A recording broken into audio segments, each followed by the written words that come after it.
하나님 말씀입니다. 요엘서 2장 18절부터 24절까지입니다.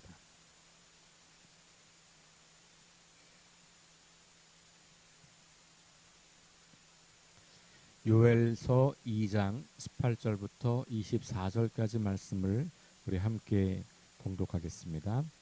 그때에 여호와께서 자기의 땅을 극진히 사랑하시어 그의 백성을 불쌍히 여기실 것이라. 여호와께서 그들에게 응답하여 이르시기를 내가 너희에게 곡식과 새 포도주와 기름을 주리니 너희가 이로 말미암아 흡족하리라. 내가 다시는 너희가 나라들 가운데에서 욕을 당하지 않게 할 것이며 내가 북쪽 군대를 너희에게서 멀리 떠나게 하여 메마르고 적막한 땅으로 쫓아내리니 그 앞에 부대는 동해로 그 뒤에 부대는 서해로 들어갈 것이라. 상한 냄새가 일어나고 악취가 오르리니 이는 큰 일을 행하였음이니라 하시니라. 온여 두려워하지 말고 기뻐하며 즐거워할지어다. 여호와께서 큰 일을 행하셨음이로다. 들짐승들아 두려워하지 말지어다. 들의 풀이 싹이 나며 나무가 열매를 맺으며 무화과 나무와 포도나무가 다 힘을 내는도다. 시온의 자녀들아 너희는 너희 하나님 여호와로 말미암아 기뻐하며 즐거워할지어다. 그가 너희를 위하여 비를 내리시되 이른 비를 너희에게 적당히 주시리니 이른 비와 늦은 비가 예전과 같을 것이라. 마당에는 밀이 가득하고 독에는 새 포도주와 기름이 넘치리로다. 아멘.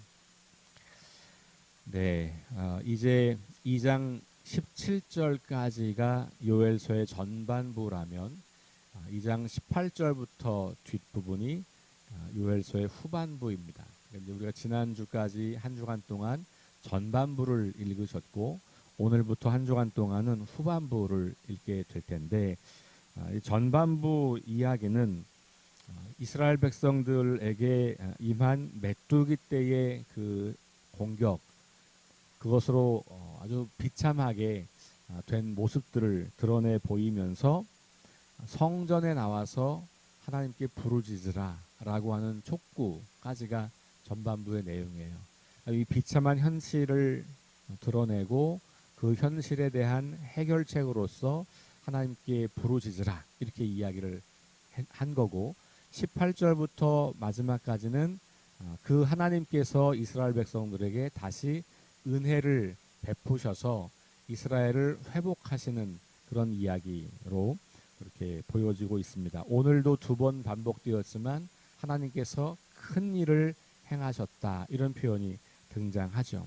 그러니까 하나님께서 행하시는 크고 위대한 구원의 일 혹은 은혜를 베푸시고 회복하시는 일에 대한 이야기가 후반부 이야기입니다. 18절 말씀을 시작할 때 이런 단어가 등장합니다. 그때에 이렇게 나오죠. 그때에.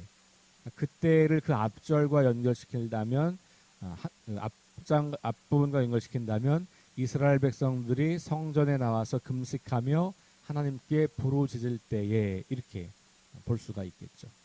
그래서 그 부르짖음으로 인하여서 하나님께서 은혜를 베푸신다라고 하는 것을 우리가 보게 되죠. 그래서 17절과 18절이 그때에 라고 하는 단어로 연결이 되고 있다는 것을 우리가 보게 됩니다.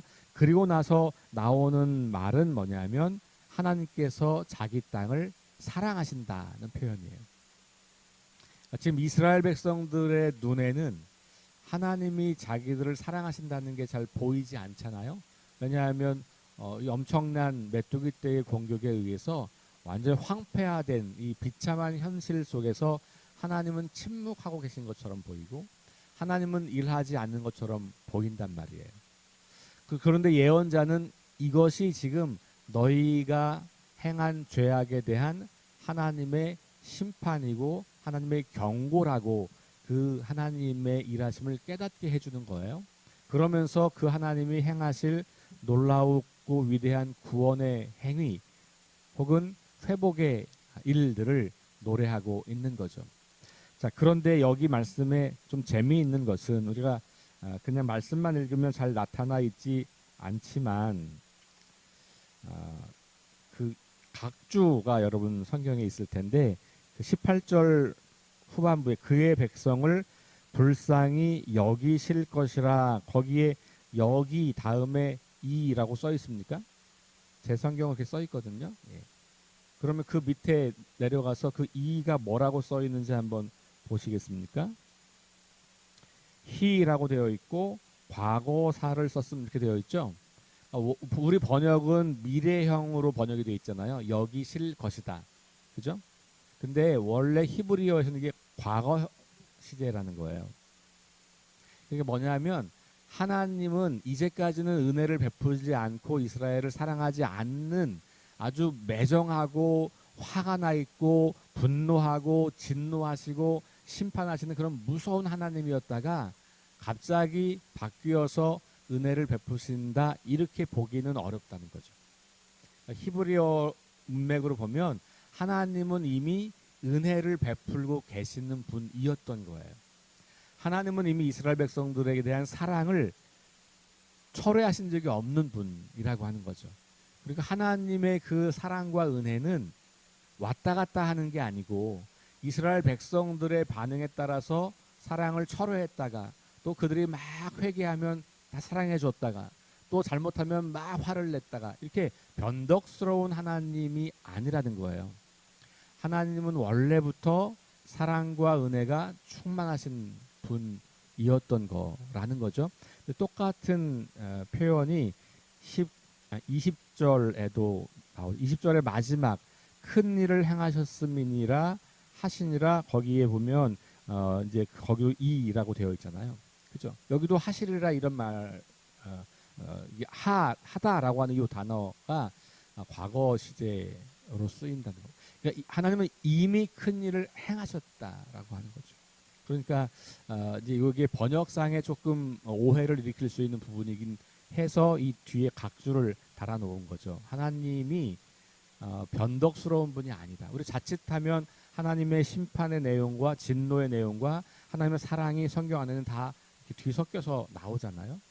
우리의 반응에 따라서 하나님은 이랬다 저랬다 하는 그런 변덕스러운 하나님처럼 보이기가 쉬운데 오늘 이 본문을 이렇게 줄을 통해서 가만히 살펴보니 하나님은 심판을 내리실 때도 그분의 은혜와 사랑이 여전히 그 심판 속에서도 흐르고 있다는 것을 보게 되고 이걸 조금 더 확장하면 심판도 재앙 이렇게 진노하시는 것도 사랑의 또 다른 표현이다라고 볼 수가 있을 거예요. 그런데 이렇게 해석할 수도 있고 조금 더 다른 맥락으로 해석을 하자면 이렇게 이해할 수 있을 것 같아요. 하나님은 늘 그 자리에 계신데 사랑과 자비와 은혜로 우리를 향해서 늘 그 자리에 계신데 사람들이 그 하나님을 바라보기도 했다가 그 하나님을 등지기도 하고 떠나서 자기 마음대로 인생을 살면서 이런저런 고통과 괴로움과 탄식에 빠져서 살다가 다시 깨닫고 돌이켜 방향을 바꾸면 여전히 하나님은 사랑과 은혜의 하나님으로 계시고 있는 거죠. 이렇게 표현할 수도 있어요. 그걸 가장 잘 표현한 것이 예수님께서 비유하신 탕자의 비유예요. 여러분 탕자가 망한 것은 아버지가 그 재산을 가지고 나간 아들을 쫓아가서 벌 주어서 그가 망한 게 아니잖아요. 그가 아버지를 떠나서 자기가 주인 되어 자기 마음대로 인생을 살다 보니 아버지 없는 인생을 살아가게 되었고 그러면서 계속된 타락과 죄악의 결과 그가 비참한 인생을 맞이하게 된 거잖아요. 하나님이 그렇게 만든 게 아니에요. 그런데 그 아들은 이렇게 해석해요. 아, 내가 아버지를 떠났기 때문에 이렇게 비참함을 맞이하게 되는 거구나. 그러니 이 아버지는 늘 풍성하신 분이고 내 삶의 이 근원이 되시고 나를 책임지시는 그분, 그런 분이셨지. 깨닫고 돌이켜서 다시 아버지께로 돌아가려고 하다 보니 아버지께로 가지도 않았는데 마을 어귀에서 아버지가 달려와서 그를 안아 주시면서 환영하시고, 자기는 아버지의 아들로 부를 자격도 없으니 저를 그냥 품꾼의 하나로 써주세요라고 말하자고 그렇게 결심을 하고 아버지 앞으로 투벅투벅 걸어갈 때, 그 아버지는 저 멀리서 그 아들을 발견하자마자 달려와서 목을 안고 입을 맞추고 가락지를 끼워주고 새 옷을 입혀주면서 아들의 신분을 다시 회복시켜 주시죠. 그게 탕자 비유의 이야기란 말이에요. 그러니까 아들이 비참한 상태에 빠지게 된 것은 아버지의 진노 때문이 아니라 자기가 하나님을 떠난 결과라는 거죠. 이 두 가지, 그러니까 아까 이 이스라엘 백성들의 죄로 인해서 하나님께서 심판하시고 그들을 에게 어떤 재난을 오게 했다라고 하는 이 요엘서의 메시지, 이것도 맞는 해석인데, 예수님의 이 비유를 통해서 보자면 이런 해석이 가능해져요. 로마서로 읽으면 하나님께서 그들을 상한 그대로, 상심한 그대로 버려두셨다라는 표현이 등장해요. 그러니까 죄가 점점 더 깊어지는 것은 하나님이 안 계신 증거가 아니라 그들이 계속해서 하나님 없이 살아가면서 계속 더 큰 재앙의 상황으로 삶이 빠져들어가는 것을 표현하고 있는 거고, 로마서는 참 독특하게도 그것이 하나님의 심판이라고 보는 겁니다. 하나님의 심판은 하나님이 뭘 행하셔서가 아니라, 그 로마서 장면으로 보면 그들이 계속 죄가 더 심각해지도록 그냥 놔두는 것, 내버려 두는 것, 이것 자체가 심판이라는 거예요. 그래서 이것이 현재적 심판이라고 볼 수 있는 거죠. 그러니까 하나님의 심판이라고 하는 것을 더 큰 맥락으로 이해할 수 있다. 성경에 이 두 가지가 다 나오는 거예요. 근데 오늘 제가 이 말씀을 드리는 이유는 여기 요엘서에 이 회복시킬 거다, 뭐 사랑하실 거다, 불쌍히 여기실 거다라는 표현이 우리 성경은 미래형으로 되어 있지만 원래 히브리어에는 과거형으로 되어 있다. 그러면 그건 무슨 말인가? 하나님이 언제나 변함없이 사랑과 은혜를 베푸시는 하나님으로 존재하시는 거라고 하는 것을 다시 기억할 필요가 있다는 것이죠. 그러니 메뚜기 때 혹은 뭐 한 나라를 들어서 이스라엘을 치고 공격하고 고통을 주고 진노하시는 것이 사랑이 없어서가 아니라 사랑의 표현이라는 거예요. 이 장면에서 우리가 조금 또 다른 차원으로 하나님의 사랑을 생각해 본다면 질투하시는 하나님이라고 볼 수 있어요. 질투는 사랑하기 때문에 나타나는 현상이죠. 사랑하지 않으면 질투하지 않아요? 그렇죠? 그 질투의 내용은 뭐냐 하면, 사랑하는 사람이 서로에 대한 사랑에 신실하지 않을 때, 이 사람이 다른 누군가를 나를 바라보듯 바라보면 내가 이 사람을 사랑하기 때문에 질투하게 되잖아요. 그렇죠? 우리가 질투를 보통 부정적으로 표현하지만 사랑의 관계 안에서 가만히 보면 질투하지 않는다면 사랑하지 않는 것이라고 볼 수 있어요. 그러니까 한 남자와 한 여자가 있어요. 사랑하는 사이이고 그래서 결혼도 했어요. 그런데 이 중에 한 사람이 배우자 말고 다른 사람을 자기 배우자 대하듯 그렇게 대하고 행동하고, 그 사람을 나를 사랑하는 것 같은 모습으로 사랑하고 있으면 질투가 안 나는 게 이상한 거잖아요. 질투가 나죠. 사랑이 깊고 그 둘 사이의 관계가 깊으면 깊을수록 질투가 나요. 근데 그 질투가 우리가 보통 말할 때는 그런 정도가 아닌 다른 것인데도 그렇게 생각할 때 우리가 이제 질투한다고 보니까 이 질투가 부정적이고 좀 속이 좁은 거라고 보일 수 있겠지만 실제 사랑에는 질투 안 할 수가 없는 거죠. 그래서 성경에도 하나님을 질투하시는 하나님 이렇게 표현하고 있는 장면이 있잖아요. 이스라엘 백성들이 하나님만 사랑하고 하나님을 자신들의 왕과 주인으로 고백하고 그 하나님과의 언약 관계 속에서 우리는 하나님의 백성입니다, 하나님만 사랑하겠습니다 라고 살아야 하는데, 하나님 아닌 다른 신들을 향해서 예배하고 그 신들을 섬기고 그 신들을 주인으로 삼을 때 하나님이 질투하시는 거죠. 그래서 그 질투의 결과로 그런 돌아오게 하기 위한 방법을 쓰시는 거란 말이죠. 이런 심판 안에는 그러한 맥락이 많이 들어있다는 것을 보게 돼요. 그러니까 여기 지금 은혜를 베푸시고 사랑하시고 은혜를 베푸셔서 이들을 회복시키려고 하는 것과 심판이 반대의 모습처럼 여겨지지만 반대 모습으로 볼 게 아니고 더 큰 맥락으로 보자면 하나님의 사랑과 자비하심과 은혜로움 안에 그 심판의 내용이 들어있다고 볼 수 있다. 이렇게 말씀드리고 싶은 거예요. 그래서 하나님은 늘 그 자리에 계신 거고 변덕스러운 게 아니고 누가 변덕스러워요? 우리가 변덕스러운 거죠. 우리는 기분 좋을 때는 하나님 앞에 있다가 조금 뭐 속상한 일이 생기면 하나님이 어디 있냐고 따졌다가 그렇죠. 또 뭐 하나님을 잊고 그냥 우리 마음대로 막 살다가 또 조금만 어려운 일 당하면 다시 돌아오면서 하나님 이렇게 찾고 이렇게 변덕스러운 우리. 근데 하나님은 참 놀랍게도 그런 변덕스러운 우리를 한결같은 모습으로 사랑하시고 은혜를 베풀고 계신다라는 것을 우리에게 말해주고 있고 그 하나님이 지금 이렇게 행하신다라고 하는 것을 요엘은 말하고 있는 거예요. 자, 19절 여호와께서 그들에게 응답하여 이르시기를 내가 너희에게 곡식과 새 포도주와 기름을 주리니 너희가 이로 말미암아 흡족하리라. 내가 다시는 너희가 나라들 가운데서 욕을 당하지 않게 할 거며 뭐 이렇게 쭉 나오는 거죠. 또 다시 회복. 여기 곡식과 새 포도주와 기름을 준다고 하는 것은 회복을 말하죠. 왜냐하면 메뚜기 때 습격으로 그 모든 농작물이 다 폐허가 됐기 때문에 심지어는 하나님께 제사 드릴 수 있는 예배 드릴 수 있는 곡식도 사라져 버렸잖아요. 그때 사용하는 포도주도 다 말라 버렸잖아요.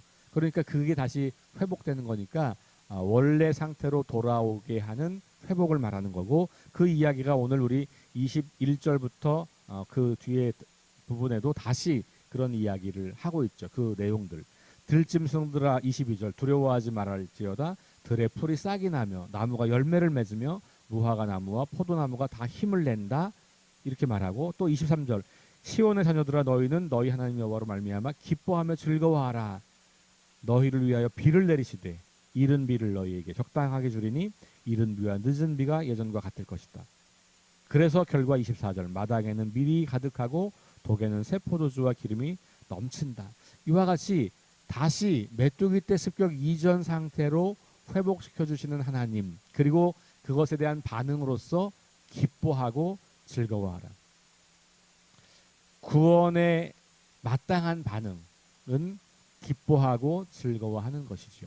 그러니까 우리의 삶에 기쁨과 즐거움이 늘 샘솟듯이 일어날 수 있는 것은 때로 우리 삶이 곤고하고 위기에 처하고 속상한 일이 있기도 하지만 우리 안에 있는 기쁨과 즐거움의 이 근원을 빼앗아갈 수 없는 것은 하나님이 우리를 구원하셨다. 하나님이 우리를 사랑하신다. 하나님이 늘 그 자리에서 우리가 돌아오기를 기다리고 계시고 돌아오기만 하면 다시 원래의 자녀 상태로 회복시키신다라고 하는 그 하나님의 일관되고 변함없고 신실하시고 동일하신 그 사랑 이거 우리가 기억하면 기쁨과 즐거움을 잃어버리지 않게 되는 거죠. 오늘 이 말씀을 다시 기억하면서 우리에게 큰 일을 행하실 하나님 언제나 우리에게 그 큰 일을 행하시고 계시는 하나님 이미 행하셨던 특별히 예수 그리스도를 통하여서 우리를 구원하셨던 그 하나님의 그 놀라운 사랑은 중간에 달라지지 않고 변함없고 우리에게까지 지금도 이어지고 있고 지금도 마찬가지. 그래서 우리가 주님을 바라보고 그 주님 앞에 서기만 하면 그 풍성한 사랑과 은혜를 누리게 되고 우리의 삶에 기쁨과 즐거움을 찾게 되는 그 하나님이 바로 우리 하나님이신 것 기억하시면서 오늘도 그 하나님과 동행하시고 기쁨과 즐거움이 물론 감정적으로는 슬픔과 속상함과 서운함과 괴로움이 있겠지만 그것이 구원을 통해서 얻어지는 그 근원적인 기쁨과 즐거움을 빼앗아갈 수 없다는 것을 기억하시고 그럴 때마다 우리를 구원하신 큰 일을 베푸시고 여전히 사랑하시고 은혜를 베푸시는 그 하나님을 주목하며 그 하나님과 동행하는 삶을 살게 되기를 주의 이름으로 축원합니다. 기도하겠습니다. 하나님 감사합니다. 이스라엘 백성들의 회복의 이야기, 하나님이 큰 일을 행하시고 사랑과 은혜를 베푸셨음을 기억하게 하는 오늘 말씀을 통해서 하나님은 늘 그 자리에서 사랑의 눈빛으로 우리를 바라보시고 때로는 애타는 심정으로 기다리시고 때로는 질투하는 사랑으로 우리에게 경고하시고 그 모든 장면들이 하나님의 변함없고 신실한 사랑의 모습임을 깨닫게 하시니 감사합니다. 우리가 곁길로 나가거나 하나님을 잊어버리거나 하나님을 등지고 살아가다가도 다시 그 변함없는 하나님을 여전히 우리의 등 뒤를 바라보시며 안타까워하시고 기다리시고 우리에게 회복을 주시려고 준비하고 계시는 그 하나님을 바라보는 믿음을 우리에게 허락해 주옵소서. 그 믿음 때문에 우리의 삶이 때때로 고난과 절망과 재난과 위기와 고통이 있겠지만 다시 그 주님을 기억하며 주님을 바라보며 주님을 향하여 나아오는 그런 사람들. 그래서 우리 안에 기쁨과 즐거움과 구원의 감격이 결코 사라지지 않는 그러한 삶이 될 수 있도록 인도하여 주옵소서. 우리가 마주하는 모든 삶의 부정적인 환경보다 하나님의 구원의 능력이 더 크시고 하나님의 사랑과 은혜가 더 풍성한 것을 우리가 기억하며 오늘도 그 하나님과 동행하며 살겠사오니 우리의 손을 놓지 않겠다고 말씀하신 그 약속대로 우리를 붙잡아 주시고 인도하여 주옵소서. 예수님 이름으로 기도합니다. 아멘. 우리 함께 합심해서 기도하겠습니다. 하나님 말씀을 기준 삼고 성령의 능력을 의지하게 하소서. 거룩한 습관을 형성하여 균형 있는 성장을 이루게 하소서. 다음 세대에게 하나님 나라 복음을 전수하게 하소서. 질병과 전쟁과 자연재해, 가난과 억압으로 고통당하는 사람들을 치유하여 주소서. 창조질서 회복을 위해 힘쓰게 하소서. 하나님의 이름과 나라와 뜻을 이루어가는 삶을 살게 하옵소서. 우리 함께 합심해서 기도하시고 개인 기도하고 돌아갑니다.